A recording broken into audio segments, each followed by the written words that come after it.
Go Push the ahead. red button. Go ahead, baby. Take. Now, the point I've been trying to make to you since I've been with you is that honesty. I just found out my daddy ain't my daddy.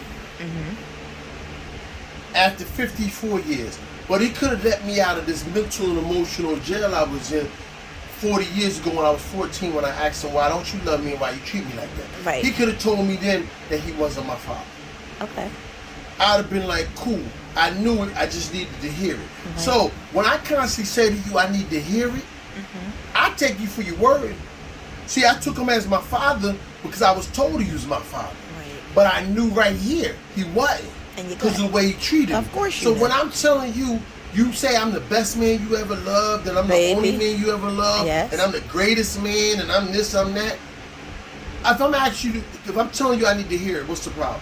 It's not a problem. I'm asking you for a few words. What's the problem? I don't have a problem.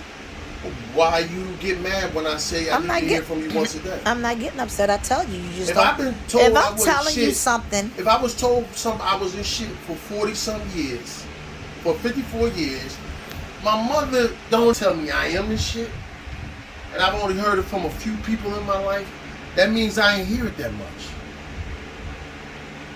You know, I used to walk in a place, and my face is like, you walk in like you a king or something. Yo, I knew what I was, but I needed my peoples to tell me. My dad ain't my dad. So he told me what? Hateful, mean shit. As much as I don't like Miles, you never heard me say. I tell him straight out, I know you don't fucking like me. right? And sometimes I don't like your ass. Why? Because you don't listen. Nobody's telling me what I'm telling you. So I'm telling you, take what I'm telling you now, put it in that little brain, and understand at 14, I knew that dude wasn't my dad. So if I knew that at 14, that means anything I was told I didn't believe because I believed in myself. Right. But I needed to believe that this man, if he my dad, why he ain't telling me I'm the shit? Because he's a hater and he wasn't my dad. You understand what I'm saying? Yes. So, most black men, we always told what we ain't. You ain't shit. You ain't that good. And it's usually our own people that's doing it. So I'm telling you what I know. You know the people who told me this shit, told me I was the shit? Motherfuckers who stopped and corrected me. I miss my Uncle Darryl so much, right? But I realized he never liked me. Because he's short. I've been the same height since I was 14. Anybody know me, I've been the same fucking height. So if I'm 14 and the motherfucker is this height and he been that height all his life, and I come up and pass him and I'm taller than him, now this little nigga look better than me, he taller than me, he jump higher than me, he shoot better than me. Fuck that motherfucker. He's a hater. Most short people got Napoleon complex. You always say that. You think it's a fucking joke. Most short people don't like tall people because they short. I've heard that. Most tall people don't like themselves because they want to blend in. They want to and blend they in. walk with their shoulders. They got a complex. complex. Yes. I'm telling you this because at 14, with my infinite wisdom, because you have to understand, rewind the clock. When Kevin Carnes, a white guy, that I wish I could talk to him. I punched him in his fucking face because he called me a nigga. He was supposed to be my friend. I punched him in his fucking face. When they was out there playing baseball that night, he asked my dad, why Robert not play? He good. Oh, he don't know how to act. And Kevin Carnes said, we all don't know how to act, Mr. McCray. He's good. You should let him play. I ain't wasting my money on him, yada yada. Now, fast forward, why he didn't let me play? Because he didn't want me to shine. That's what it was. So even in spite of all that, look at me. Niggas used to hate the sight of me. I ain't even do nothing to you. I've been nothing but nice to you. Right. I can go kill about 5 people right now for fucking me over. And I would tell them, hey, I got PTSD and they did some shit to me. I would get the fuck off. I plead insanity. Because check this out. Believing it and thinking something gonna change over and over again and never change, is insane. For 40 fucking years, I thought that man was... No, for 54 years, Yeah, that man I knew was he was your my father. dad. But when I was 14, Right. I asked him. He never answered. I should have took that and left him the fuck alone. Right. That nigga came to my graduation. First of all, in 87, that nigga paid me $25 in January and $25 in February. I can't make this shit up. My mom can't speak because she got Alzheimer's and dementia. But that nigga gave me $50 and said he paid child support. Then the nigga showed up in my 3 days before my graduation, came to the basketball court that I learned on for 8 years across the street from my house and said, "Oh, I see everything I taught you finally. Everything I taught you, I see you got good at it." Any nigga that take credit for something he didn't do is a fucking lame. That's fucked up. That man. motherfucker was a lame because I told him, like, what the fuck is you talking about? I've been talking like this. Anybody that know me know I've been talking shit. Fucking what? What the fuck you say? You taught me. You ain't teach me shit. Motherfucker, you ain't even teach me how to use the potty, motherfucker. My mama did. Fuck is you talking about? So, I knew that at 14. So when on my graduation, I sat there and took that shit. My mom wasn't happy. Oh, you grown, you on your own. He just came to make it look good to him. Right. To like tell his people I went to my son's to the graduation. Right. But the same nigga that I drove from Philadelphia to South Carolina several times, every time we got to Roaring Rapids, the border of North Carolina, Virginia, exit 185. I'm just gonna call it that. Okay.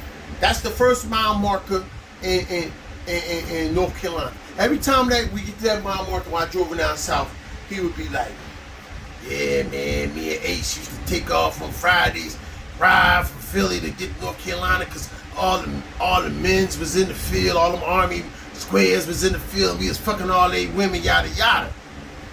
And the last time I took him, I scorched earth that nigga. I swear on everything that I don't even like doing that shit. But I scorched earth that nigga from North Carolina, exit 185. That's 185 miles. Right. Then you get to fucking South Carolina. It starts at mile marker 199. If y'all don't believe me, Google that shit. I scorched earth from like 180 to mile marker 199 in South Carolina. From 199 to my grandmother's house is about 50 miles. So I scorched earth that nigga. It's about 60 miles. I scorched that nigga for 240 miles straight. And when I got to my grandma's, I said, "Get the fuck out of my car." Because he gonna say to me, I said, "You never came and saw me play. You used to take me to watch other kids play. You used to take me to all the football games. I couldn't play. You used to take me to all the baseball games. I couldn't play. You mean to tell me you rode from Philadelphia to North Carolina to get some pussy, but you could never go around from South Carolina to Philly to see your son play ball? Now that's sad. And you supposed to be an avid sport fan." Now that's sad. So he said, "Well, I was supposed to come and see you play." I said, "That tells me a lot right there." Now, that was, my grandma died 2015, 16? 2016. My grandma died. His mom. His mother died. I call her my grandma because she ain't never, honestly, she the only person that ever clipped my newspaper clippings out the newspaper. Okay. Her. His mother. But Okay. even that, nobody owe me nothing. She ain't never say, "Hayward, gas at the car, I need to go see my son play, my grandson play." Overbrook, I live 62nd Street, Overbrook on 59th Street. That's 3 fucking blocks. Hold on. That's 1 block up. Jefferson, 61st, 60th for Jefferson, 59th for Jefferson, and 1 block up to Overbrook High School. You mean to tell me they ain't never come to one of my games? Only person that ever saw me play was my mother and my family. Now, people that were in the neighborhood, my family, they saw me playing shit, they would be like, "Damn, he alright. I would get that. Hating. Aye. Hating, right? Other motherfuckers like, God damn, I don't believe you did that, Rob. Hating, baby. Now they be having So, haters. because they didn't love me, I stopped loving it. Because I know how it feels when somebody don't love you. So what I'm telling you is, when I tell you you hurting me, it's not to make you feel bad. It's because I never really got mad. Anytime I got mad, I started crying. I wanted to kill somebody. Anybody ever saw me fight down a deuce down 42nd Street, they'll tell them, yo, that nigga gonna start crying. He gonna try to fucking kill you. Real niggas gonna tell you the truth. Real other niggas gonna be like, oh, he wasn't tough. I got punched in the face before. Somebody got the best of me in the knuckle game. Joey was whipping my ass when I went to go grab him, cause he could box. Joey could box. Joe Carr could box. He hit me with like a 3-piece, bang, bang, bang. I took that shit. It was like, ah! And I went to go grab him, cause I was down south. And what I tell you, when I was down south, they fought by body slamming, choking you the fuck out. They didn't knuckle up. No. Philly, we knuckled up. This is what we did. We did this shit. Down south, okay. Go ahead and throw your hands up. I'm gonna slam the shit out you, beat the fuck out you, and I have you understand we don't box down here, nigga. We wrestle. WWE. Bob Backlund. Jimmy Superfly Snooker. Every Sunday. TBS. That's what them niggas practice. Niggas in Philly wasn't watching wrestling. Not like and the motherfuckers who were watching wrestling, it was only a few out of many. Most of us in the street playing ball, fucking, stealing, selling drugs. Ain't nobody wasn't fucking wrestling up here. That's why when I came back up here, niggas couldn't do nothing with me. I beat up a couple of old fucking men. Ask Bruce Hannibal what happened to him. I call that nigga name because I beat him the fuck up. Cut this thumb. I still got the mark on my fucking hand. He thought he was still sung me. Now, first of all, I always thought Bruce was big because I used to be scared of him. But then, my brother-in-law, Melvin, was bigger than him. He used to be like, fuck, you scared of him. You bigger than him. You just as big as him. Right. And when I went home, or I went in the service and came home, I was like this. I was cut the fuck up. I went out that basketball court. I was manhandling that motherfucker because he was weak. I always thought he was strong, but the motherfucker was weak. They be the ones. And once I realized he was weak, I dominated his ass. What did he do? Punch me in the face. After he punched me in the face, I choked that nigga out. They had to pull me off of him. Carl Heyman ran over there. Melvin punched him in the face. These niggas went and got guns. Darryl went and got his shotgun. Fred went and got his gun. And they was like, what? Y'all ain't gonna fuck with Robbie. That's Estelita. That was Estelita's husband. Melvin, her first husband. Her first husband. Good guy, started smoking crack, got high on his own supply. At the end of the day, I'm gonna chop this video up into 5 parts. But what I'm telling you is, I know when somebody don't care about me. So I need to hear it. Now, if you lying, your actions is not gonna line up with your words. Man, you've been consistent with one another since day one. So I'm telling you, I'm hurt. Don't say I'm mad. I ain't never really been mad. The times I've been mad, bad shit happened. You see me in action. When I'm fucking mad, you see me in action. You seen mad, right? Yeah. Mad, I'm maiming the motherfucker. Yeah. If I'm lying, I'm dying. And I'm not dead yet because I never lied. I spit bars all day and don't even try. Crazy wisdom. I could talk shit with the best of them. But I always was told to what? Sit down, shut up. Because they knew that was the gift inside of me. You can't stop God. No. You can't stop him. So, if you got a gift and somebody telling you you can't do something, they're a fucking hater. Believe in yourself and do that shit. Yep.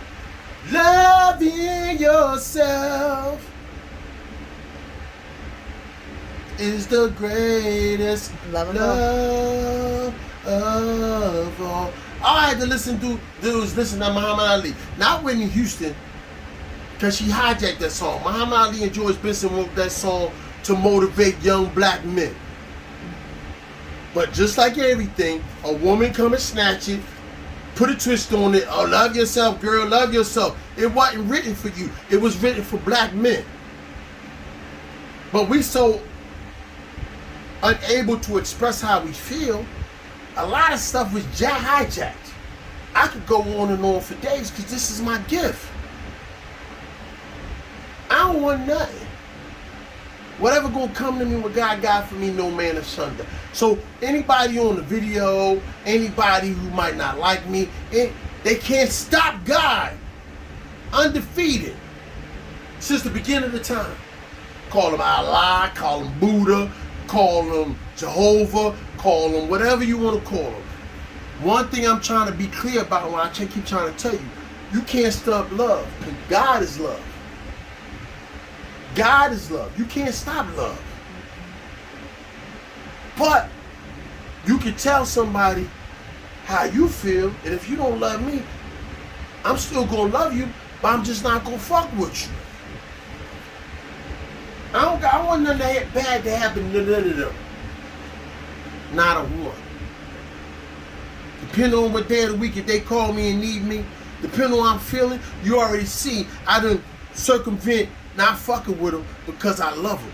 Because I was conditioned to love them. But in the same breath, they never loved me back. So therefore, why am I wasting my fucking time and my money, my resources, and I'm giving a fuck about people that don't give a fuck about me?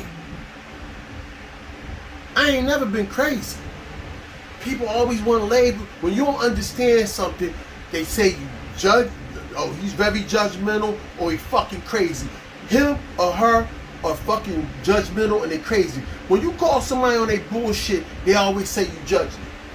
And this ain't a shot at nobody, but when you can't own your shit, most Christians going to judge, or you judge.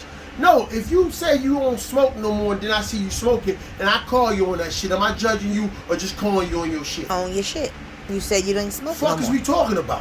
Why I'm the fucking bad guy? Because I'm just telling you, if I'm a true Christian, I'm going to correct you. Because that's what the Bible tells us to do. Not make you embarrassed. I'm just going to call you on it. Right. Because God only chastises those he loves. I done spoke enough. All I want you to do is stop fighting me, because I never fight you. When you said you wanted my heart, I gave it to you. No hesitation, no provocation. I ain't give a fuck. Our story is one that can be told about true love, because once you finally realized what it was, you ain't used to it, so it fucked you up and make you scared.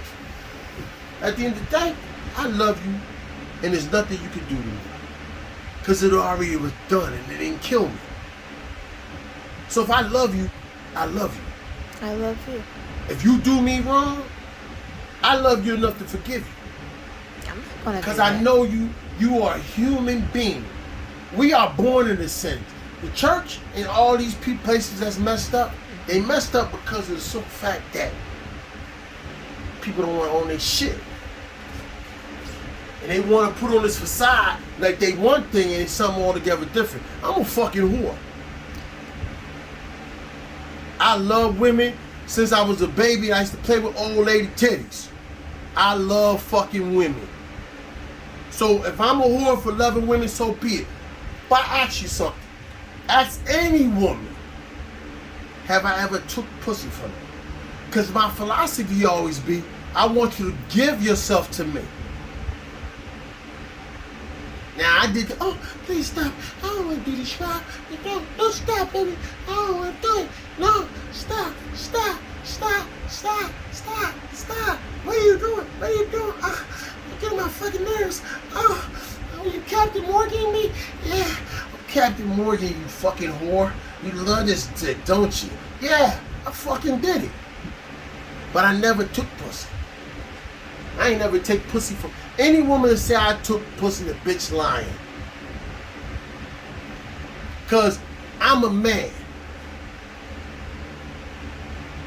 I done talked myself out of pussy, which is cool. That means that pussy, I wasn't supposed to get that. But I got a lot of pussy by proxy. I want to fuck you. I heard you put that shit down, and you know, you with the wrong girlfriend. You should be with me. Come to Ain't find that your out, girlfriend? she the wrong one. Come on, You go with her, she wasn't shit. I'm done. You done, baby? I'm done. But what I'm telling you and everybody out there on this video, check this out. Don't waste your time. No, God is God. And regardless of what you go through, He ain't gonna never leave you or forsake you. And no man asunder. ASUNDER. That means no man can stop you with the blessings God got from you. Especially if you're a righteous person, you do right by people. Anybody did wrong, if they sit back and think about it long enough, they say, damn, that nigga gave me more than I gave him. Because that's how I am. How I know you like that? Because you done showed your hand in it. Be who the fuck you is. Stop letting society, stop letting your mama and daddy. Your mama and dad's job is to have you. The life you have is the life you make for yourself. I'm not crying no more. Because they lied. All they had to do was tell me at 14, that ain't your dad. Every time I said it to my mom, she could have just said, well, your real daddy name is Willie Earl. He worked at the post office, and he used to dick your mama down, and oh shit, but he was married, and we was talking about being together, and when he decided to stay with his wife. I don't fucking know. That nigga might be my dad, but based on how he treat me, he can eat a dick. He always talking about faggots and gay people. When I saw you with Mr. Gordon, who was gay, he get more women than anything. Because that nigga knew about nails. He knew how to do fucking wigs back then. So quite naturally, if a chick can get her pussy banged out and her wig done at the same time, what you think a chick back then did? Women from a certain age demographic was opportunistic. My mom was a fish sandwich, being a fish sandwich lady.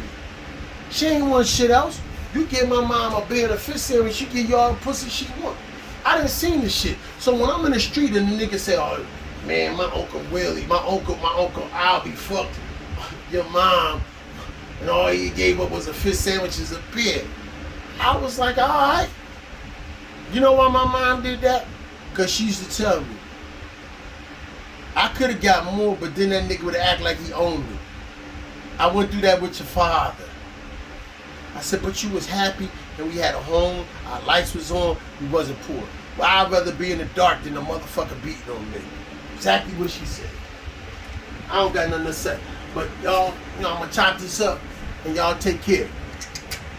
That's my sick